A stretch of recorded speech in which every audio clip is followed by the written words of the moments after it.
नहीं पहुंच पा रहा। আচ্ছা বলুন তো, মানুষের ধৈর্য কোথায় শেষ হয়? হ্যাঁ, আপনি হয়তো ঠিকই ধরেছেন।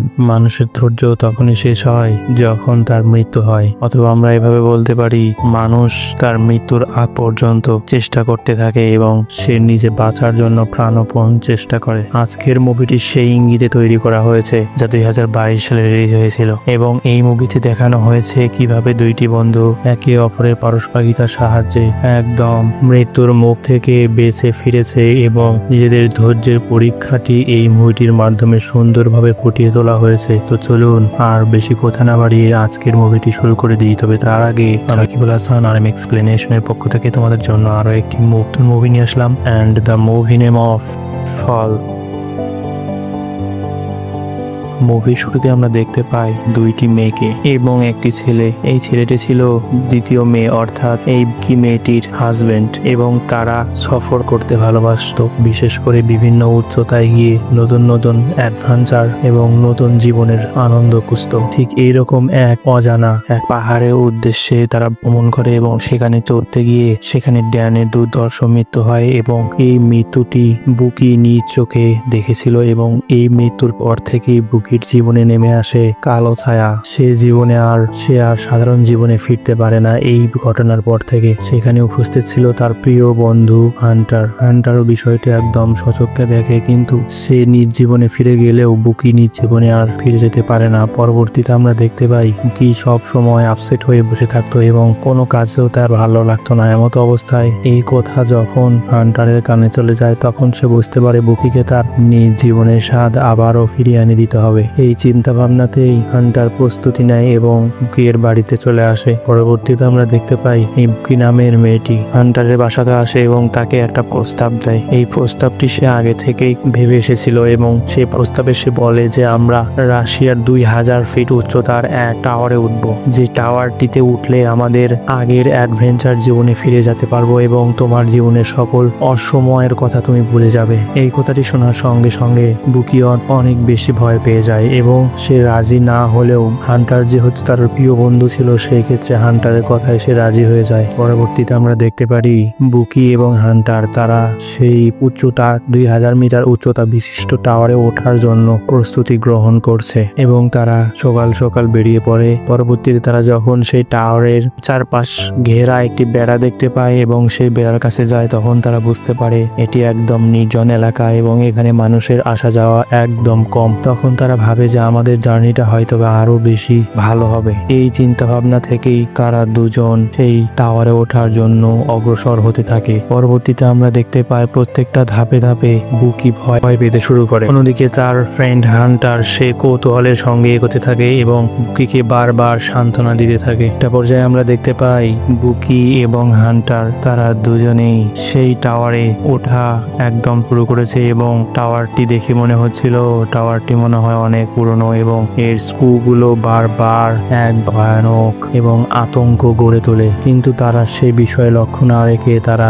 তাদের যে অ্যাডভেঞ্চার সেখানে মনোযোগ দেয় এবং তারা উঠতে থাকে। একটা পর্যায়ে তারা টাওয়ারের অর্ধেক পৌঁছায়, এবং যেটি অনেক দূর থেকে এত ভয়ানক লাগছিল যেন মুভিটি দেখার সময় বারবার বুকের মধ্যে যেন হৃৎপিণ্ড থমকে যাচ্ছিল। এরপর তারা উঠতে উঠতে একটা সময় সেই টাওয়ারটির চূড়ায় উঠে পৌঁছায়। পরবর্তীতে আমরা দেখতে পাই সেখানে তারা অ্যাডভেঞ্চারের যে কৌতূহল এবং ভালো লাগার বিষয় তা তারা সেখানে পেয়ে যায়, এবং অনেকক্ষণ তারা সেখানে এনজয় মাস্তি করতে থাকে। একটা পর্যায়ে আমরা দেখতে পাই তারা সেই ছবি তোলা বা সেখানে এনজয় করার পরে তারা যখন আনন্দ উপভোগ করার পরে তারা যখন নিচে নামবে, এমত অবস্থায় বেকির পা ফসকে যায় এবং সেখানে সিঁড়িগুলো একদম ভেঙে যেতে শুরু করে। একটা পর্যায়ে সেই টাওয়ারটির পাইপ যে পর্যন্ত ছিল প্রায় সেখানে 1000 ফিট হবে এরকম অবস্থার সিঁড়ি ভেঙে চলে যায় এবং তারা সেখানে আটকা পড়ে যায়, এবং যে দৃশ্যটি আমার কাছে সব থেকে বেদনাদায়ক এবং মর্মস্পর্শী বলে মনে হয়েছে।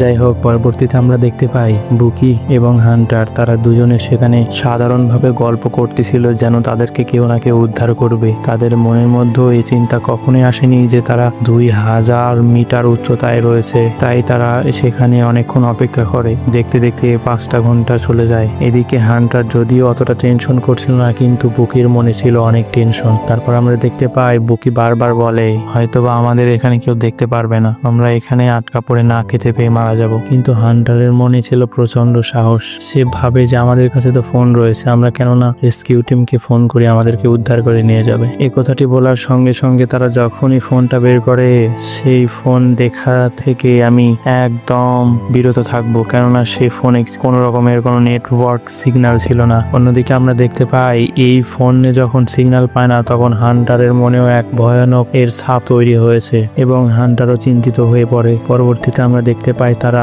সেখান থেকে নিচে আসার জন্য কিছুটা চেষ্টা করে, কিন্তু সেখানে তারা ব্যর্থ হয়। এরপর তারা অনেক কিছু খুঁজতে থাকে। খুঁজতে খুঁজতে তারা দেখতে পায় তাদের ব্যাগের মধ্যে একটি ড্রোন রয়েছে এবং সেই ড্রোনটি তারা সুন্দরভাবে রেখে দেয় এবং আরো কিছু খুঁজতে খুঁজতে দেখতে পারে যে উপরে একটি গান রয়েছে এবং এই গানটি দ্বারা তারা এখানে লোকেশন তৈরি করতে পারবে বা অন্যদেরকে তাদেরকে দেখাতে পারবে। সেই ফ্লায়ার গানটি তারা সযত্নে রেখে দেয় এবং সন্ধ্যার জন্য অপেক্ষা করতে থাকে। একটা পর্যায়ে সেখানে একটি দূরবীন দেখতে পায়, সেটা তুলে নেয় এবং সেখানে দেখতে থাকে। দেখতে দেখতে তারা দেখতে পায় যে দুইটা মানুষ এসেছে। তারা অনেক খুশি হয় এবং তার ফ্লায়ার গানটি যখন চালিয়ে দেয়, তখন দুর্ভাগ্যবশত সেই দুইটি মানুষ সন্ধ্যার অপেক্ষা করছিল এবং সেখানে একটি গাড়ি দেখতে পায়, অর্থাৎ সেই গাড়িটি তাদের ছিল। সেই গাড়িটি তাদের চুরি করে নিয়ে চলে যায়। তারা একদম ভেঙে পড়ে এবং তাদের শেষ সম্বলটাও সেখানে শেষ হয়ে যায়। পরে তারা ড্রোনটাকে কাজে লাগানোর চেষ্টা করে। সেই ড্রোনটা তারা সেখান থেকে যখনই ছেড়ে দেয় এবং তারা ভাবে যে এখান থেকে হয়তোবা নিচে গেলে ড্রোনটির দেখে বা ড্রোনটিতে আমরা কিছু লিখে দিলে সেই ড্রোনের হেল্প লেখা দেখে আমাদেরকে উদ্ধার করবে। কিন্তু তখনই বিপদ হয় যখন তারা ড্রোনটি ছাড়ে এবং দেখতে পায় যে ড্রোনে পর্যাপ্ত চার্জ নেই। তখন সবচাইতে বেশি ভয়ানক হয়ে ওঠে এই মুভির সিনটা। পরবর্তীতে আমরা দেখতে পাই তারা ড্রোনটা ফিরিয়ে নিয়ে এসেছে এবং সেই ড্রোনটা চার্জ করার জন্য সেখানে রেখে দেয়। এরপর ড্রোনটা যখন চার্জ হয়ে যায় তখন তারা আবারও চেষ্টা করে। এবার তারা সেই ড্রোনটি জায়গা মতো পৌঁছে দিলেও সেই ড্রোনটি একটি গাড়ির সাথে ধাক্কা খেয়ে একদম মাটিতে মিশে যায়। কোথায় আছে না, যেখানে বাঘের ভয় সেখানে সন্ধ্যা হয়। এরপর আমরা দেখতে পাই হান্টার সে অনেক আগেই মারা গেছে, কিন্তু এই বিষয়টি বুকি বুঝতে পারে না, কেননা বুকি জানতো বা বুকির মনে এক ধরনের ভয়ের সৃষ্টি হয়েছিল এবং সেই ভয় বিষয়টি তাকে হান্টারের কল্পিত চেহারা তার সামনে ভাসিয়ে রেখেছিল। আসলে হান্টার হঠাৎ করে সেই বিল্ডিং এর উঁচু টাওয়ার থেকে পড়ে নিচে মারা যায়, কিন্তু সেই বিষয়টি বুকি তার ভ্রমের মাধ্যমে বুঝতে পারেনি এবং হান্টারকে চলাফেরা করতে বা কথা বলতে তার সামনে দেখেছে। এই বিষয়গুলো হান্টার সবকিছুই কল্পনা ভাবে দেখেছিল, কিন্তু সেই বিষয়টি সে বুঝতে পারে পরে, যখন রেস্কিউ টিম তাকে উদ্ধার করবে। সে সময় একটা পর্যায়ে তার বাবা তাদেরকে খুঁজতে আসে এবং সে সেই টাওয়ারের কাছে এসে দেখে রেস্কিউ টিম তার মেয়েকে উদ্ধার করেছে। এবং যখন বেকি এই বিষয়টি বুঝতে পারে যে সে বেঁচে আছে কিন্তু তার সঙ্গী হান্টার মৃত্যুবরণ করেছে, তখন সে অনেক ভেঙে পড়ে। কিন্তু সে বুঝতে পারে জীবনের আসল বিষয়টা কি সেটা সে বুঝতে পারে এই ঘটনার পর। কেননা জীবন শুধু কোনো এক বিষয়ের উপর নির্ভর করে থেমে থাকে না, জীবন চলমান এবং কারো মৃত্যুতে এই জীবন থেমে থাকবে না, এই বিষয়টি সে বুঝতে পারে। এবং আমরা মুভির পরিশেষে এই মুভি থেকে যা শিক্ষণীয় বিষয়গুলো জানতে পারি বা শিখতে পারি সেগুলো হলো, জীবনে যতই মুমূর্ষ বা ভয়ানক সময় আসুক না কেন, জীবনে ধৈর্য এবং মনের আত্মবিশ্বাসকে সাথে রেখে সেই সময়টিকে পার করতে পারলে জীবনের এক নতুন সূর্য উদয় হয়। তো যাই হোক, আজকের মুভিটি এখানেই শেষ। যদি ভালো লেগে থাকে অবশ্যই লাইক করবা। কোন বিষয়ে মুভি তোমরা পছন্দ করো সেই বিষয় সম্বন্ধে কমেন্ট করবা এবং বন্ধুদের সঙ্গে শেয়ার করে পাশে থাকার জন্য অনুরোধ রইল। এবং দেখা হচ্ছে পরবর্তী এক নতুন ভিডিওতে। ততক্ষণ পর্যন্ত সকলে সুস্থ কামনা করে বিদায় নিচ্ছি। Good bye.